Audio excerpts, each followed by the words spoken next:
it's a wrap. I believe that charter schools, they're more flexible. They work more with the family. They work more with what does your kid need? My oldest, the one that's a senior right now, thanks, we got her accepted into Grand Canyon University. So she will be the first from her family to go to a university directly from high school. The first is breaking generational curses.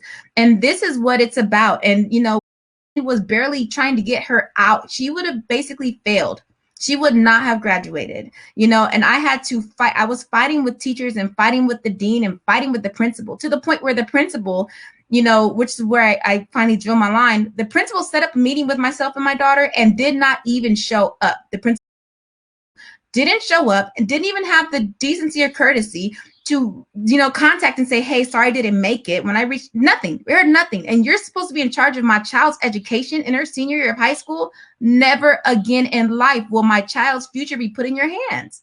Not at all. I immediately moved her to, and again, like I said, everyone has wrapped around. They're so supportive. My 15-year-old has a business.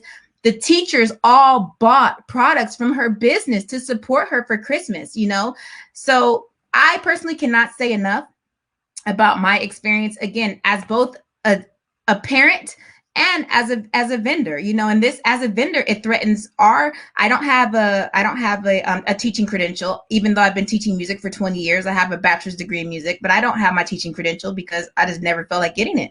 But we've been teaching in schools for over 10 years. That would prevent us from being able to provide these services to the students. I don't need a teaching credential to teach a kid guitar for 30 minutes or to teach a kid how to play the piano for 30 minutes. I'm not in charge of you learning how to read and write and all of that, but I utilize my music to be supplementary. So you're learning how to apply the math and music. You're learning how to apply the understanding and songwriting. You know, there's no need for us to have a teaching credential because we're supplementary vendors. But the bill is just coming in to completely annihilate this system, which is really working and helping these children thrive.